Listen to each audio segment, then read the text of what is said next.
Hola a todos, ¿qué tal? Muy buenas, bienvenidos a IG, bienvenidos otro día más a estas entrevistas espectaculares que podemos hacer aquí y que vamos a hacer, como hicimos hace ya 15 días con Daniel Calle. Volvemos otra vez a tocar actualidad. Así que lo primero de todo, Daniel, ¿qué tal? ¿Cómo estás? Bienvenido de nuevo. Todo muy bien, muchísimas gracias. Siempre un gusto estar con vosotros. El gusto es para nosotros, el placer de tenerte aquí con nosotros, que la verdad que nos ayuda siempre a resolver la situación general, tanto a nivel económico como a nivel también un poco de la idea de los mercados. Ujú. Y me gustaría empezar contigo por todo el tema de la Unión Europea, ¿no? Que hemos visto que recientemente ha hecho un pacto con la India.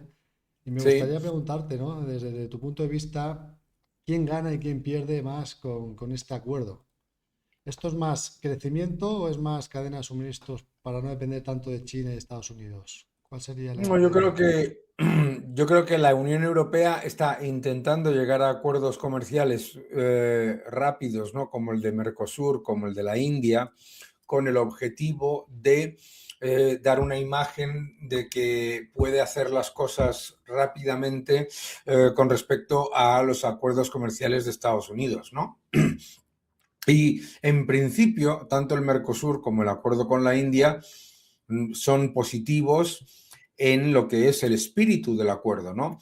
Reducción de aranceles, etcétera. Pero fíjate que tanto el acuerdo del Mercosur como el de la India nos muestra que Trump tenía razón. Es decir, que las enormes barreras comerciales que tiene la Unión Europea y que tienen la India y los países del Mercosur son un grave problema y que ahora empiezan a levantarse. ¿Cuál es el problema del acuerdo de la India? El problema del acuerdo de la India es que es extremadamente beneficioso para la India, pero no queda tan claro que sea beneficioso para Europa, porque es verdad que los productores de vino y los productores de vehículos comunitarios van a tener menos aranceles, que es una gran noticia, ¿de acuerdo? Pero tampoco se le quita la bota regulatoria, fiscal y medioambiental a los productores europeos. Por lo tanto, en cuanto a competitividad y capacidad de acceder a mercado, tiene mucha más ventaja la India que Europa, pero eso es por culpa de Europa, no por culpa del acuerdo. Es decir, en vez de eliminar las trabas que hacen difícil y hacen menos competitivas a las exportadoras europeas, lo que hace es exclusivamente dedicarse a la parte arancelaria, pero las trabas no arancelarias no hacen nada, ¿no? Y recordemos que la India, igual que pasa con el Mercosur, con Brasil, son dos países que tienen una enorme cantidad de trabas no arancelarias. La Unión Europea no quiere abrir el melón de negociar las trabas no arancelarias porque también tiene muchas. Entonces, este tipo de acuerdos se desdibujan porque se llaman acuerdos de libre comercio, pero terminan por no tener tanto de libre, ¿no? En general, ¿es mejor que lo que había? Seguro. ¿Sale beneficiado el consumidor? Seguro. ¿Es positivo para la India? Incuestionablemente. ¿Va a suponer un gran cambio para la Unión Europea? Pues mira, esto es la famosa cuestión de si merece la pena acceder a un mercado gigante donde después no tienes grandes opciones de venta porque los ciudadanos no tienen tanto poder adquisitivo,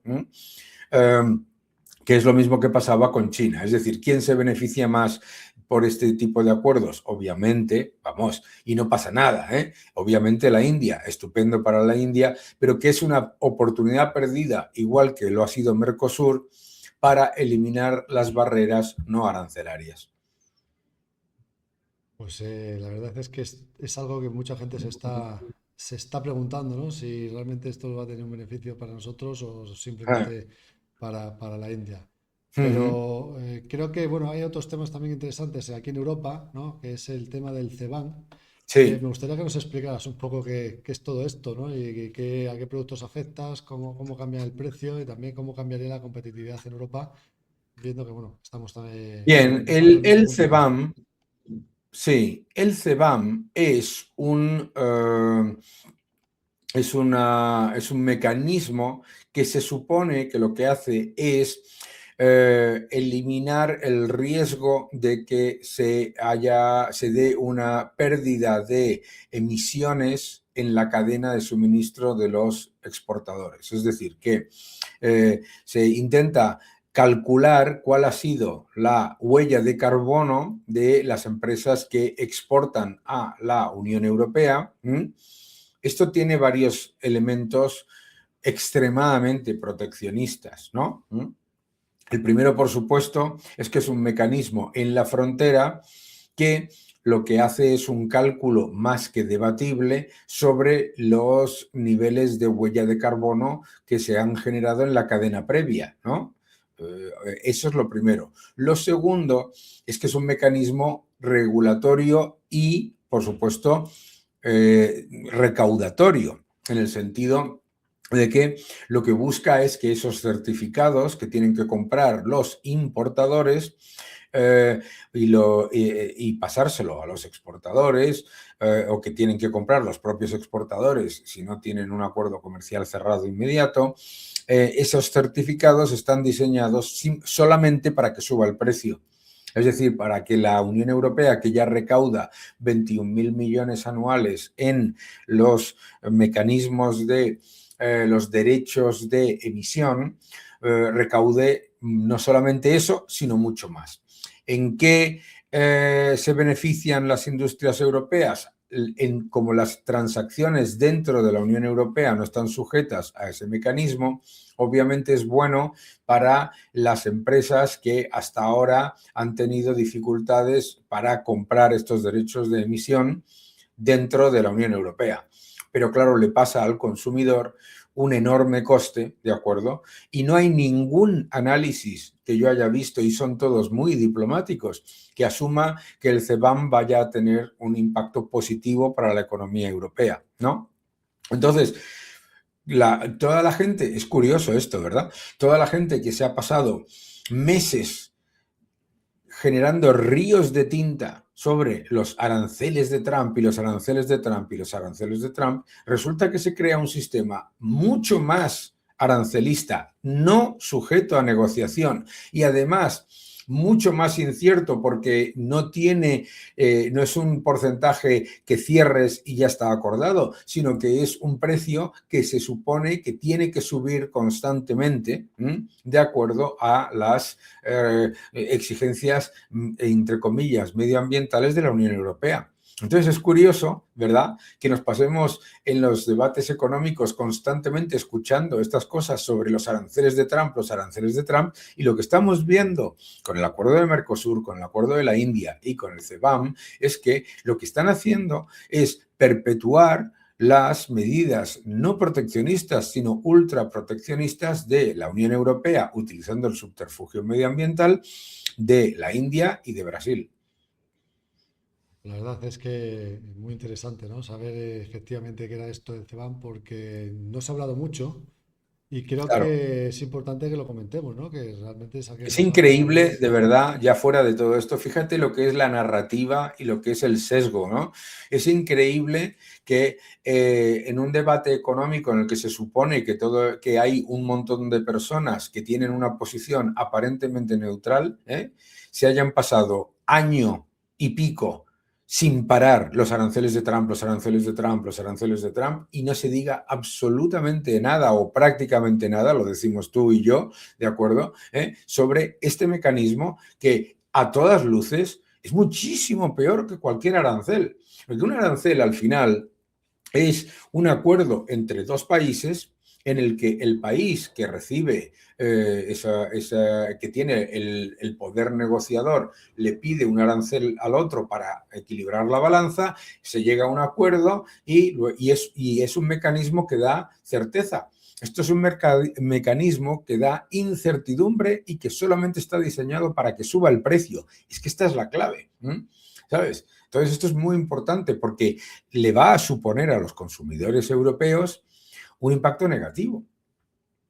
Para subir el precio y para coger impuestos, ¿no? Que es algo Para que... recaudar impuestos, subir los precios, subir el IPC, no va a subir el IPC. A ver, esto recordemos que esto no es igual que los aranceles, no caigamos en el error de decir que esto va a tener un efecto de inflación.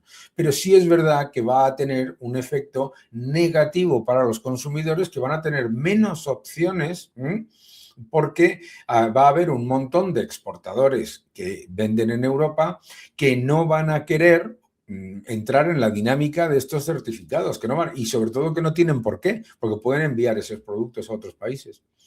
Por eso es profundamente proteccionista. Has nombrado a Trump, Daniel, y Sí. has nombrado a los aranceles. Entonces, me gustaría ir por esa línea. Es cierto, ¿no? Que nada más que se habla de aranceles de Trump en todos sitios, que es su forma de negociar. Y a mí me gustaría preguntarte, ¿quién paga realmente los aranceles que se están imponiendo en todos sitios? Bueno, está claro, ya es más que evidente que los aranceles los está pagando la cadena de suministro en aquellas partes, el comercio es muy complejo, donde hay más nivel de sobrecapacidad. Eso está clarísimo, ¿no? Por ejemplo, hemos visto cómo los precios de importación en Estados Unidos, viniendo los precios de China y los precios de la Unión Europea, han bajado. Si los precios de importación a Estados Unidos han bajado en dólares y el dólar con respecto al euro y con respecto al yuan se ha debilitado en este último año, y a eso le añades los aranceles, resulta que los aranceles no los está comprando, no los está pagando el consumidor estadounidense, ¿verdad? El propio estudio, hay un estudio que se ha hecho viral, ¿no? Que dice el 96% de los aranceles lo pagan los consumidores estadounidenses. Sin embargo, esa es la típica falacia de exactitud, ¿no? Que te dice, hombre, si dice 96, debe ser porque es correcto. Y está todo lleno de una serie de saltos estadísticos y de asunciones estadísticas que incluyen, entre otras cosas, considerar un arancel medio para productos que algunos tienen aranceles y otros no tienen aranceles. Pero sobre todo, si ves en Estados Unidos, si los precios de exportación de Estados Unidos para todas las categorías han subido más que los precios de importación, ni los precios de exportación ni los precios de importación incluyen el arancel, ¿de acuerdo? Entonces, el efecto que hay en precios no viene de los aranceles, vendrá de otro montón de cosas. La inflación persistente no la crean los aranceles, la crea la creación de dinero artificial, el exceso de gasto público y la monetización constante de deuda. Eso es la inflación, la pérdida del poder adquisitivo de la moneda. Pero la evidencia es que si los precios de importación hacia Estados Unidos han bajado o se han mantenido estables, el propio estudio de Kiel Institute dice que los precios no han aumentado en dólares entre 2024 y 2025, ¿de acuerdo? Si no han aumentado en dólares, eso significa que han bajado en moneda local, ¿ok? ¿De acuerdo? Y, por lo tanto, lo que muestra también es que el efecto de los aranceles no lo está pagando el consumidor estadounidense cuando los precios de exportación de Estados Unidos han aumentado el triple que los precios de importación. No sé si esto suena un poco raro, pero creo que es muy evidente. Si yo te pongo un arancel a ti y tú me vendes a mí con los mismos precios que el año anterior, antes de aranceles, y yo te vendo a ti el triple más caro, los aranceles no los estoy pagando yo, ¿verdad? Así es, efectivamente. Pues el tema de aranceles, ¿no? Ha sido la última que hemos tenido, ha sido por el tema de Groenlandia. Entonces me gustaría saber tu opinión sobre todo este tema, qué es lo que está pasando y cuál es la solución que podemos tener, bajo tu punto de vista, a este tema que ha sido lo último, ¿no? Que ha puesto los aranceles de Trump en boca de todo el mundo. Claro, vamos a ver. Que el presidente Trump utiliza los aranceles como método de despertar a sus socios y a la vez hacer que se lleve a cabo una negociación es evidente, ¿no? Lo curioso es que todavía haya alguien en el mercado que siga pensando que no es así. Esto es increíble, después de ya la evidencia tras la rabieta de los aranceles. Perdón. Entonces, ¿qué es lo que está ocurriendo en Groenlandia? Vamos a ver. el que quiera ser tan miope o tan ciego de no darse cuenta de que la ruta de la seda ártica de China y que la estrategia de Rusia son combinadas y que tienen objetivos muy claros en el Ártico, en Groenlandia, el que no lo quiera reconocer es que es muy ciego o muy miope, o que tiene un sesgo muy elevado, que es lo que está pasando en tantas partes del mercado, que parece que China es como una especie de no sé, de ONG de flores y canciones de John Lennon, y que Estados Unidos es muy malo y que quiere el mal para sus socios. ¿Qué es lo que está pasando en Groenlandia? Lo que está pasando en Groenlandia es que como se continúe con la inacción que lleva a cabo Dinamarca y la OTAN, Dinamarca y la OTAN van a perder Groenlandia de facto, porque Rusia por la frontera va a estar poco a poco, tomando parte de esos recursos naturales de manera con inversión lateral, etcétera, tal cual. Y por el otro lado, China es que no es ni debatible. China está metida vía el típico sistema que siempre ha llevado China, que es primero hace unas infraestructuras tremendas que el gobierno de Groenlandia después no puede pagar, y con eso, con lo que, como le deben dinero, entonces sesga la regulación y la legislación a favor de unas empresas chinas que ya están interesadas y ya están metidas en los proyectos de tierras raras, de molibdeno, etcétera. ¿Y cuál sería la solución entonces? ¿Es directamente llegar allí y plantar cara, ¿no?, a esa situación por No, parte de no, Europa? es Que que eso, la única solución, nos parecerá todo esto como muy agresivo. La única solución, igual que es la única solución para Ucrania, es un acuerdo de minerales en el que Estados Unidos garantice la seguridad y a la vez que se garantice el desarrollo de esos recursos para los socios de Estados Unidos y de Occidente. Es muy sencillo. Es igual que lo de Ucrania. Todo el mundo puso las manos en la cabeza con el acuerdo de minerales entre Ucrania y Estados Unidos. Pero a ver, es que el que no entienda que si no hay un acuerdo de minerales, lo que está ocurriendo ahora en Ucrania dentro de 5 años va a ser que Ucrania está totalmente tomada por Rusia, pues entonces no entiende nada. Y el que piense que Estados Unidos está para intentar desarrollar los recursos naturales y los minerales y las tierras raras de los países, pero Rusia y China están para dar flores y cantar canciones, tienen un gran problema. Tienen un gran problema. La evidencia, todo lo que está pasando en Ucrania, en Groenlandia, en Venezuela, etcétera, etcétera, es mostrarle al mundo que esa visión de mal llamado multilateralismo no solamente era equivocada, sino que poco a poco, ¿vale?, nos estamos encontrando con que los países de Occidente no solamente están perdiendo la batalla tecnológica y están perdiendo la batalla geoestratégica, sino que van a perder la batalla de las materias primas. que es ahora mismo lo más importante que hay, ¿no?, teniendo la situación Claro. que tenemos. Además es muy Sí, sí. sencillo. ¿Qué clase de transición energética quiere tener la Unión Europea si no tiene acceso a cobre, no tiene acceso a tierras raras y no tiene acceso a los minerales críticos? ¿Qué quiere hacer? ¿Qué piensa que se Pues va a hacer? ¿Sabes? Vivimos un mundo de políticas en la Unión Europea, de política energética de PowerPoint. En la que sí. parece que es que, no, es que vamos a la electrificación de la automoción. Muy bien, sabes que un vehículo eléctrico necesita 8 veces más cobre que un vehículo de combustión fósil. Bueno, pues una vez que lo sepas, tendrás que buscar acuerdos para tener acceso al cobre, y tener acceso a las tierras raras y tener acceso a los minerales. Si no, no estás haciendo nada más que dispararte en el pie, que es lo que está haciendo la Unión Europea, desafortunadamente, y lo que el presidente Trump, a lo mejor con maneras que a la gente no le gustan. A mí no me importan las maneras del presidente Trump. A mí me importan las maneras de unos líderes europeos que parece que hablan muy bien y luego no hacen nada. Y luego lo importante, que China está siguiendo una estrategia que es legítima, pero desde luego lo que no es miope. Es decir, China está haciendo una estrategia que es: yo, para mi crecimiento económico, me tengo que asegurar todas las materias primas, tierras raras, minerales, etcétera, posibles para garantizar el suministro en cualquier momento. Legítimo. ¿Por qué no hacemos lo mismo? Eso es lo que está diciendo el presidente Trump.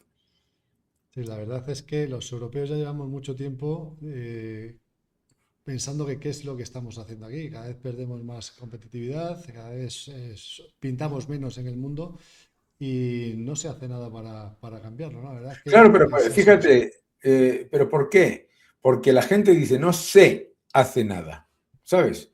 Claro, no le puedes pedir a los mismos burócratas que han llevado a cabo todas esas legislaciones y todas esas regulaciones que están frenando nuestra competitividad, que las cambien, porque esas personas consideran que son buenas, ¿de acuerdo? Lo que tiene que venir es de la presión de la sociedad civil. Lo que no puede ser es esta cosa muy española, pero ahora también muy europea, que es la de echarle la culpa a un ente difuso como son los políticos o la Unión Europea como concepto, en vez de decir: no, vamos a hacer que la Unión Europea funcione.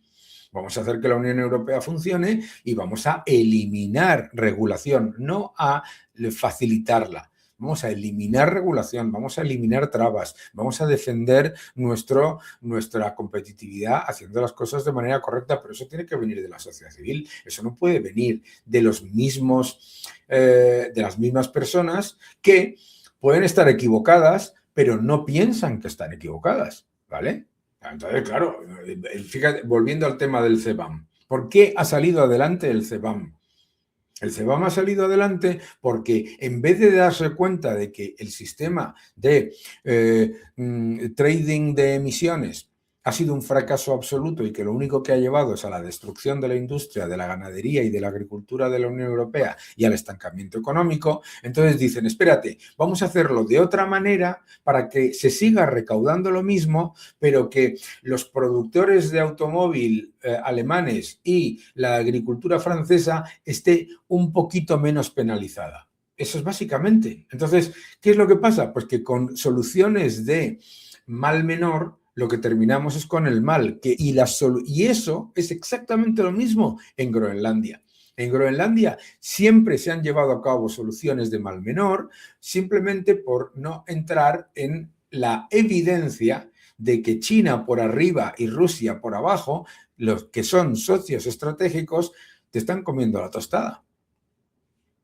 Pues la verdad es que es para hacérselo mirar. Y más en un momento, ¿no? Que estamos entrando, yo creo, quería preguntar por aquí, ¿no? Daniel, ¿crees que estamos entrando en una época de bloques, ¿no? Tenemos por un lado Estados Unidos, Europa ahí intentando hacer cosas con la India, Mm, como has comentado también con Mercosur, luego China también por su lado. claro. Comercio, energía y defensa. ¿Crees que mandan más esto que la eficiencia? O sea, ¿crees que No, cada siempre uno ha sido igual. va... Es que siempre ha sido igual. Mira, es muy buena la pregunta porque dice: estamos entrando en una política de bloques, pero si siempre ha habido bloques. Lo que pasa es que se nos ha vendido un espejismo. Se nos ha vendido el espejismo, Sergio, de que de esto del multilateralismo. Pero esto del multilateralismo era que decíamos que había acuerdos multilaterales y luego China hacía lo que quería. Eso no, y aquí siempre ha habido bloques. Ha habido un bloque que es China y otro bloque que es Estados Unidos, ¿vale? China tiene como socio estratégico sin límite a Rusia. Estados Unidos tiene como socio la Unión Europea. Sin embargo, la Unión Europea, curiosamente, dice que tiene una posición de confrontación y de fortaleza y decisiva con respecto a Rusia, con unas políticas muy claras en contra de Rusia, y luego llega a un acuerdo comercial con la India, que es el principal, uno de los principales, digamos, blanqueadores de exportaciones de Rusia desde el este, ¿sabes? Es que no tiene ningún sentido. Entonces, si no nos damos cuenta de que el mundo, en toda la vida, ha sido un mundo de dos, en la que hay un hegemón y otro que intenta tomar esa posición, si no nos damos cuenta de eso, pues entonces seguiremos cometiendo errores, que es el error que pasa constantemente de pensar que lo correcto es la equidistancia entre Estados Unidos y China.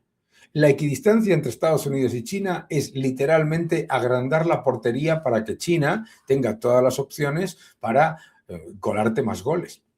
Nada más, simplemente por el hecho que es legítimo también de que China, si a China se le dice, mire, vamos a comerciar todo lo que usted quiera con nosotros, vamos a hacer todo fácil para usted y usted no tiene que hacer fácil nada para nosotros, usted no tiene que cambiar sus instituciones, usted no tiene que cambiar la seguridad jurídica, usted no tiene que cambiar la seguridad inversora, usted no tiene que hacer absolutamente nada. De hecho, como ha hecho China desde el año 2008, puede continuar cerrando su economía mientras nosotros le damos todavía más facilidades.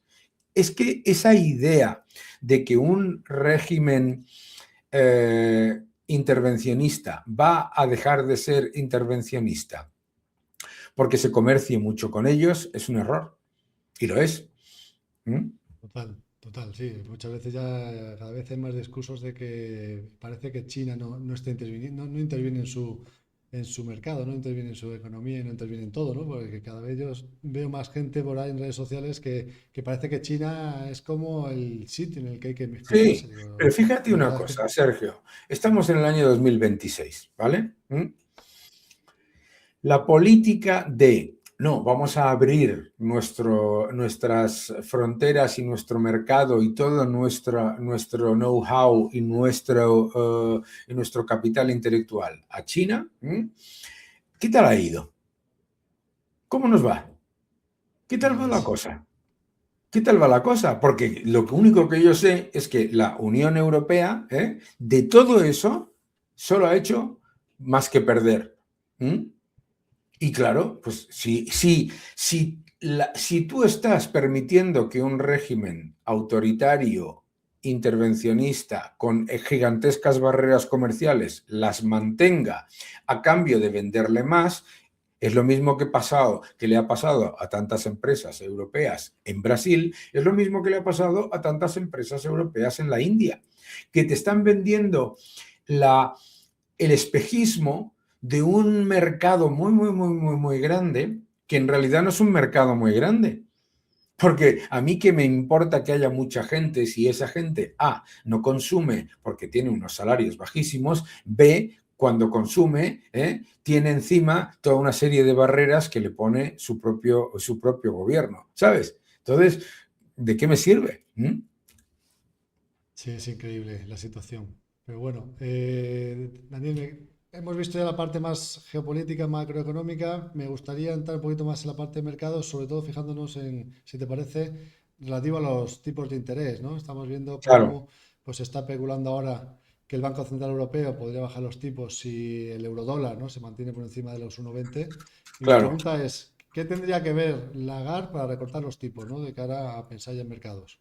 A ver, en el Banco Central Europeo están saltando todas las alarmas con un euro a 1,20, porque la eurozona no puede sobrevivir como gran máquina exportadora a 1,20. Los productores y exportadores de la Unión Europea han aceptado una regulación asfixiante y una fiscalidad confiscatoria a cambio de tener una moneda competitiva. Esa moneda ha dejado de ser competitiva, ¿sabes? Y el Banco Central Europeo está en una posición en la que, por un lado, tiene que mantener una posición de control más o menos del tema inflacionario, que le da en realidad igual, ¿no? Y a la vez tiene un problema gigantesco con una moneda que está extremadamente cara, ¿vale? Claro, todo el mundo ve, entre comillas, la debilidad del dólar y dice, ¡jo, qué mal va el dólar! ¿No? Para Estados Unidos esto es un auténtico movimiento estratégico. ¿Por qué le interesa a Estados Unidos un dólar relativamente débil a corto plazo? Porque en el momento en el que se fortalecen monedas que no pueden sobrevivir siendo fuertes, como es el euro, van a tener que comprar una enorme cantidad de bonos del Estado de Estados Unidos. para debilitar su moneda y fortalecer el dólar. Y Estados Unidos tiene que refinanciar 8 billones de dólares de deuda este año. Esa es la estrategia. Ahora, lo que tiene que hacer el Banco Central Europeo es una compra masiva de bonos del Estado de Estados Unidos. De bonos del Estado de Estados Unidos para que el euro no se le vaya, porque recuerda que cuando el euro se fue a 1,6 contra el dólar, tuvimos no 1, ni 2, ni 3, ni 4, sino 5 años consecutivos de desastre económico en la Unión Europea. Seamos conscientes, la Unión Europea se ha creado para tener el euro se ha creado para tener una moneda que sea potente, pero débil con respecto al dólar, porque sin su gigante superávit comercial, el euro tampoco funciona, porque claro, no va a venir de una fiscalidad y de una política fiscal y de una situación de deuda de los estados que mejore, ¿sabes? Entonces, eso es un factor muy relevante. La fortaleza relativa del euro tiene un impacto muy pequeño en cuanto a mejora de la inflación y, sin embargo, tiene un impacto gigantesco en la destrucción de la competitividad de los países de la zona euro. Entonces, es simplemente una cuestión de entender que hagan lo que quieran, ¿sabes? Que hagan lo que quieran, pero que para Estados Unidos esto no es reducir su posición de fortaleza como moneda de reserva del mundo, sino fortalecerla. Y el que no lo entienda es que no ha entendido jamás por qué las empresas se hacen más fuertes después de las rebajas. Además, es algo que Donald Trump dijo desde el principio en su mandato anterior también, ¿no? Que quería debilitar el dólar, que todas Pues es que es las de empresas... libro.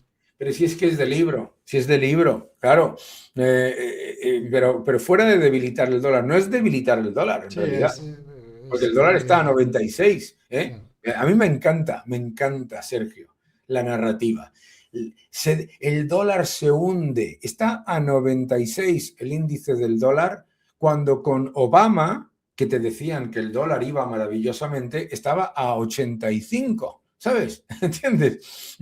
Entonces, todo es una narrativa política, pero Trump está mirando y Trump obviamente todo su equipo está mirando de una manera global, ¿de acuerdo? Y claro, efectivamente dice, oye, si ustedes quieren dispararse en el pie vendiendo treasuries, háganlo. Porque a nosotros, a Estados Unidos, que los países estén reduciendo su exposición a bonos del Estado de Estados Unidos, no le preocupa. Eso es lo que no se da cuenta la gente. A ellos no les preocupa. ¿Por qué? Porque eso lleva después a que tu moneda, la moneda del país que está vendiendo, se revalorice con respecto al dólar, seas menos competitivo y encima te hagas más dependiente del dólar porque vas a tener que comprar muchos más treasuries a futuro. Es decir, si tú lo que quieres es que Estados Unidos se cambie de estrategia, etcétera, etcétera, la peor estrategia es la que están siguiendo los países que están disparándose en su propio pie de una competitividad que es la única que saben tener. A mí, yo nunca he estado ni estoy a favor de la depreciación de las monedas, claro. Me parece que es una forma de competitividad falaz, ¿no? Pero te digo, si lo que estás haciendo es un sistema económico en el que vas a ponerle gigantescas barreras regulatorias, fiscales y medioambientales a tus productores, haciéndolos no competitivos, porque vas a tener una moneda competitiva y luego tampoco tienes una moneda competitiva, mis queridos amigos, como siempre, le has vuelto a regalar a Estados Unidos no solamente la supervivencia, sino el fortalecimiento del dólar como la moneda de reserva del mundo. Porque lo que estamos viendo con los datos es que no hay ningún tipo de crossover y ningún tipo de sustitución. Es que esto es brutal.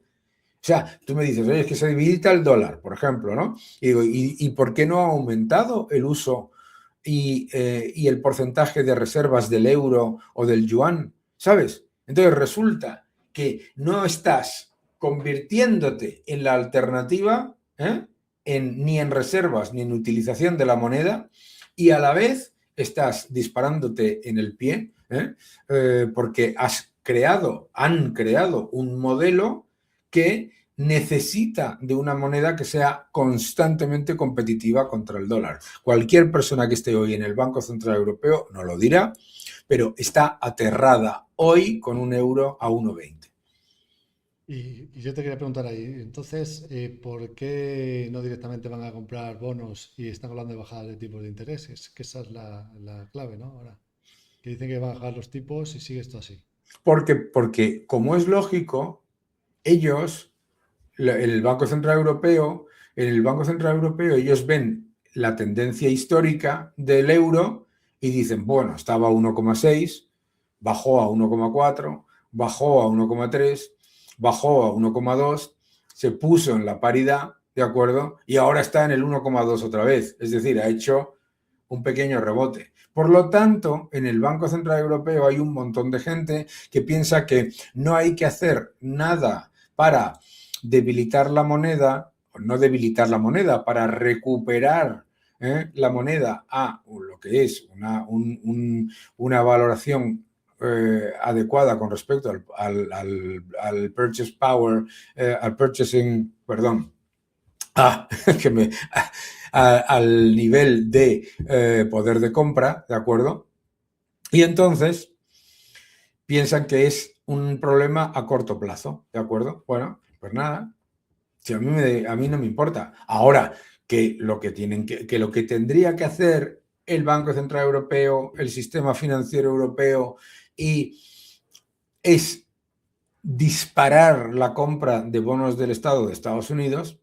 Eso lo sabe cualquiera que entienda que detrás de lo que está pasando viene que se desplome el superávit comercial de la Unión Europea. Bien, pues visto el tema del BCE, me gustaría hablar también contigo de la Reserva Federal. ¿Qué piensas, ¿no? Que va a hacer este año 2026? Si va a haber recortes y qué es lo que va a mirar la Fed bueno, pues para ver si recorta o mantiene los tipos o qué es lo que hace. Y también me gustaría preguntarte sobre posibles cambios en la dirección de la Fed. ¿Cómo lo ves?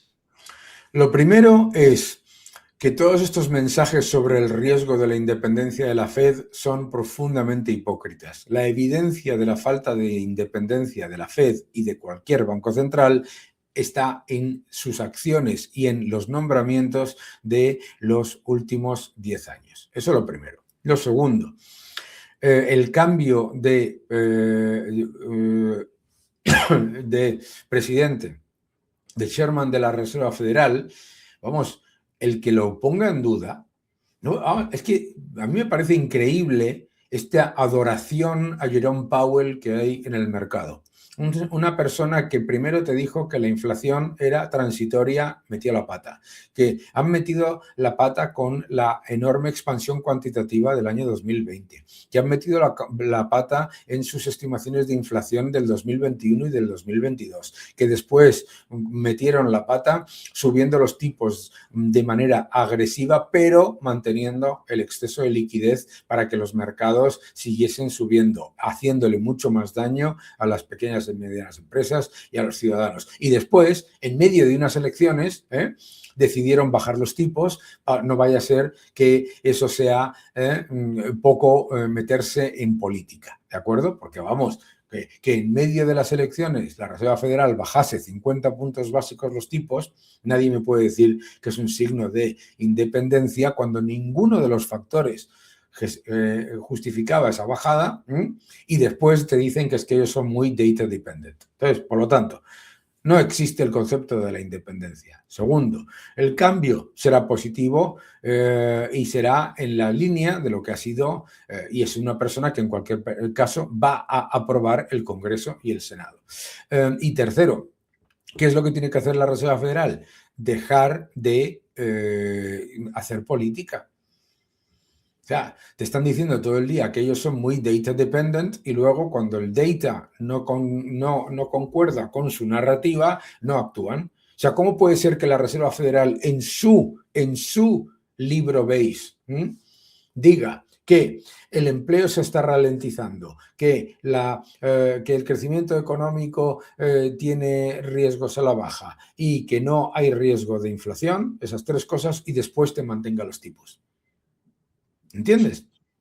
O sea, en su libro beige, que estos mantuvieron los tipos cuando su propio libro beige de todas las reservas federales uno por uno hablaban de ralentización en el empleo o incluso de caída en el empleo, ¿de acuerdo? Hombre, claro, claro que... Entonces, el otro día salía, oh sorpresa, las pequeñas y medianas empresas de Estados Unidos no están contratando como deberían. Claro, ¿cómo van a contratar?